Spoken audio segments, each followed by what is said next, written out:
परमेश्वर के नाम की स्तुति हो और उनके नाम की महिमा हो। हम लोग फिर से हम लोग भजन संहिता 51 में से हम लोग कुछ बातों को हम सीखने वाले हैं।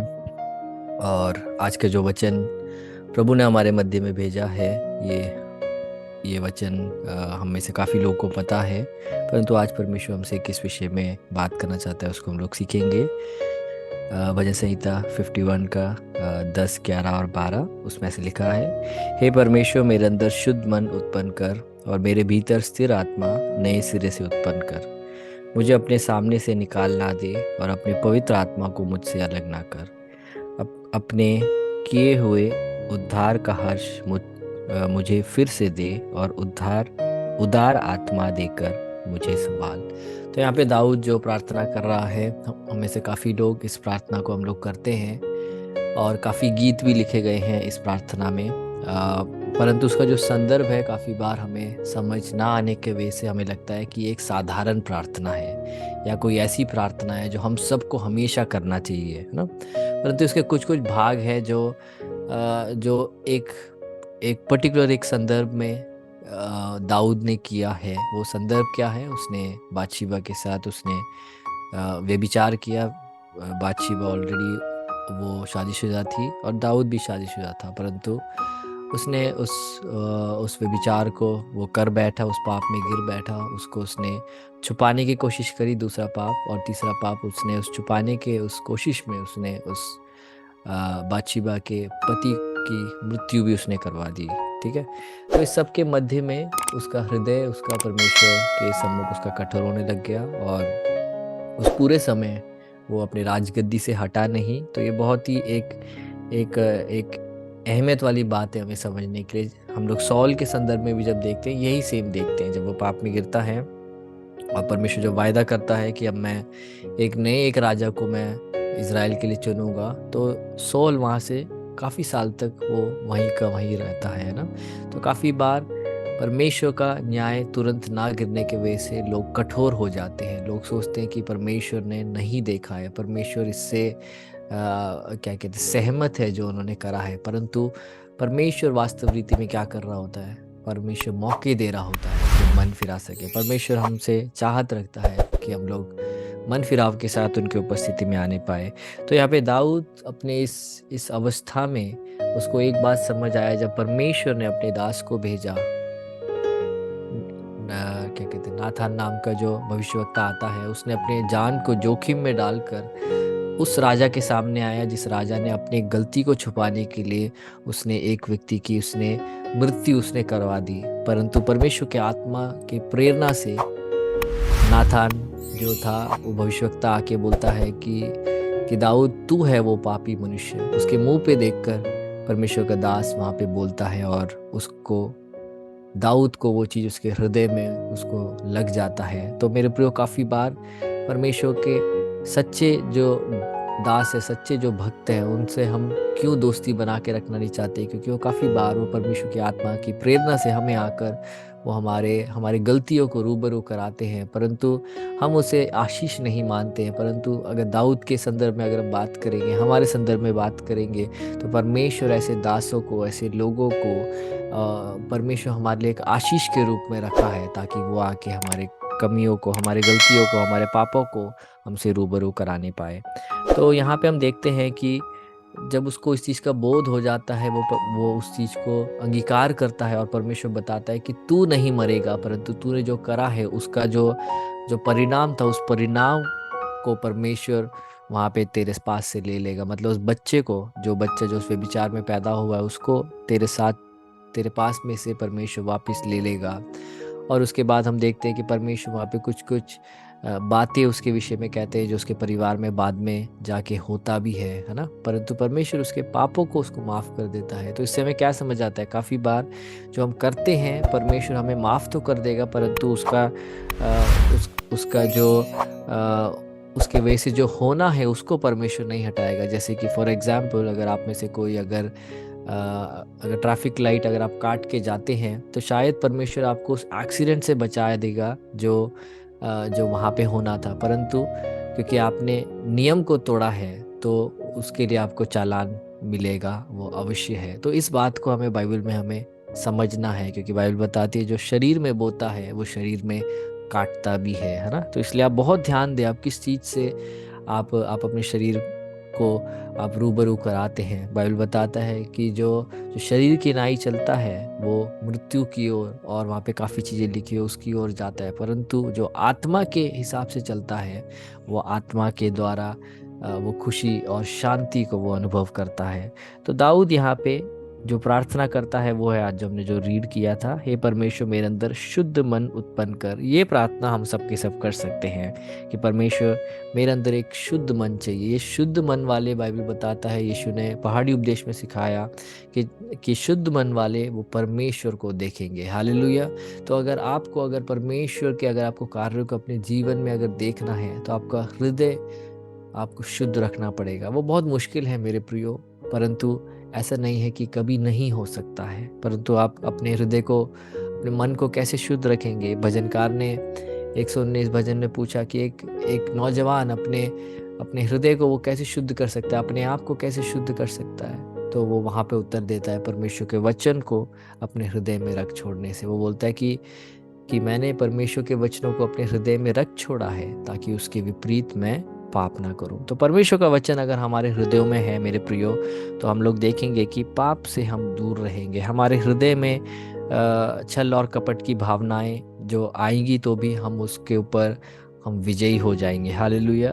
तो भजनकार यहाँ पे बोलता है, हे परमेश्वर मेरे अंदर शुद्ध मन उत्पन्न कर और मेरे भीतर स्थिर आत्मा नए सिरे से उत्पन्न कर। मतलब वो अपने उस उस बात को याद करके वो बोल रहा है कि परमेश्वर मेरे अंदर जो स्थिरता की जो कमी है, मेरे अंदर जो अनुशासन की जो ज़रूरत है परमेश्वर, उसको मैं समझता हूँ। मेरे प्रियो, काफ़ी बार अभिषेक नहीं है जो हमारा प्रॉब्लम है। हमारा प्रॉब्लम हमारा कैरेक्टर है।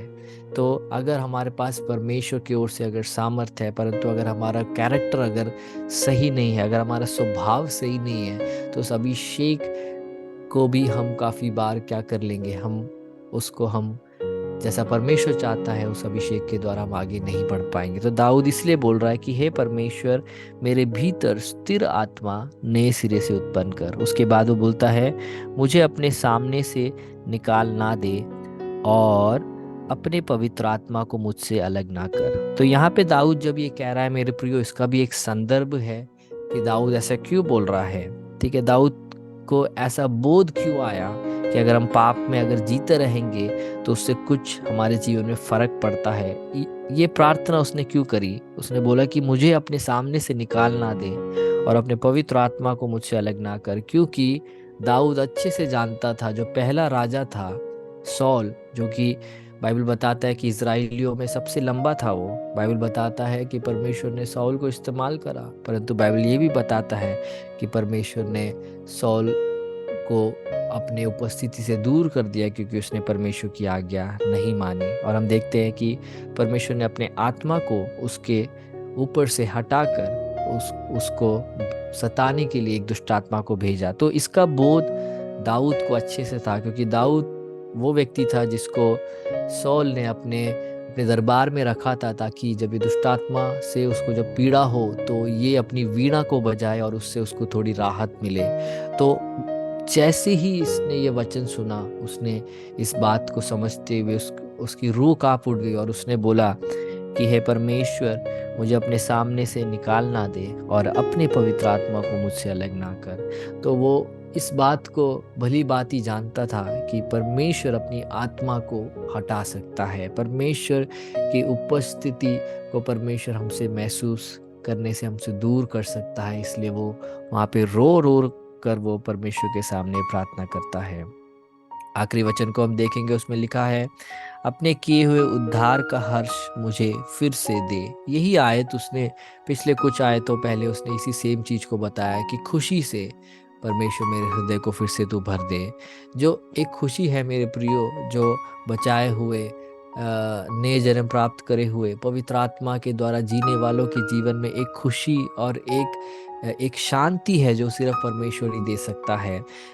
परंतु जब हम पाप में जीने लगते हैं वो शांति हमसे छिन जाती है और हम शांतिहीन अवस्था में चले जाते हैं। जब हमारे जीवन में फिर हम परमेश्वर की भलाई को देखना छोड़कर हम बुराई को जो हमारे जीवन में हो रहे हैं उस पे हम ध्यान दे देते हैं, जिसके वजह से हमारे जीवन से शांति भी हट जाती है और हमारे जीवन से खुशियाँ भी हमें दूर दूर लगने लगती है। तो दाऊद उस चीज़ को भली भांति जानता था, क्योंकि लगभग 10 से 11 महीने तक वो वैसे ही वो अवस्था में वो जिया रहा, परंतु उसने मन नहीं फिराया। परंतु अभी वो कह रहा है कि हे परमेश्वर, मेरे मेरे अंदर वो जो उद्धार का जो हर्ष है उसे मुझसे दूर ना कर दे।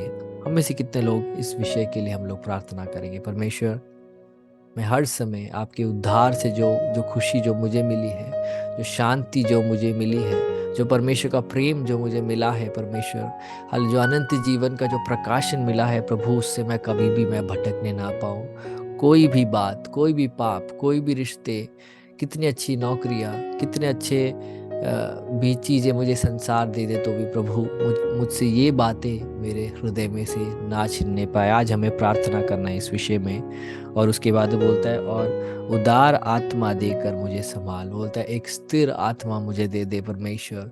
परमेश्वर, क्योंकि मैं हमेशा इधर से उधर जाता रहता हूँ, परेशानी के बीच में मैं कुड़कुड़ाने की ओर मैं आ जाता हूँ। हालेलुया। और जब आप भलाई करते हैं तब मैं आराधना कर बैठता हूँ। परंतु मैं चाहता हूँ कि हे प्रभु, मुझे आप एक हृदय दे, एक आत्मा आप मेरे आत्मा को बनाए परमेश्वर, कि जो दुख में भी, सुख में भी, कठिनाई में भी, परेशानी में भी, दर्द में भी, चंगाई में भी, रोग की अवस्था में भी, हर समय वो स्थिर रहे और वो परमेश्वर की ही उपासना करने पाए। हमने आज जो ये वचन सुने हैं, इसलिए मैंने उसका संदर्भ बताया, ताकि अगली बार जब आप प्रार्थना करोगे आपको बिल्कुल सटीकता से पता होगा कि आपको किन विषयों में आपको बोलना है। आपको परमेश्वर से आपके हृदय में एक परिवर्तन के लिए आपको प्रार्थना करना है। आपके हृदय को शुद्ध करने के लिए आप परमेश्वर से आप प्रार्थना कर सकते हो। आपके आपके जीवन में पवित्र आत्मा को खेदित करने वाले चीज़ें आप ना करो, उसके लिए आपको प्रार्थना करना है और अपने जीवन को शुद्ध रखना है, ताकि आप भी सौल के समान परमेश्वर की उपस्थिति से दूर ना होने पाओ। हालेलुया। हम अपने आंखों को बंद करेंगे और हम प्रार्थना करेंगे। पिता परमेश्वर, हम आपके पुत्र यीशु मसीह के नाम पे आपके चरणों में आते हैं परमेश्वर। आपके वचन आपने हमारे मध्य में भेजा, उसकी धन्यवाद करते हैं परमेश्वर। जो कोई इन वचनों को सुनते हैं उनके जीवन में एक परिवर्तन का कारण होने पाए, और हम सबके सबों के हृदय को परमेश्वर आप शुद्ध रखें परमेश्वर। संसार की गंदगी परमेश्वर, हमारे हमारे खुद के कोई लालच की बातें परमेश्वर, या हमारा शरीर का हमारे ऊपर प्रबल होना, ये कुछ भी आपके वचन के विरुद्ध हमारे जाने का कारण ना बनने पाए परमेश्वर। आपने वचन भेजा, धन्यवाद। यीशु मसीह के नाम पे मांगते हैं पिता, आमीन।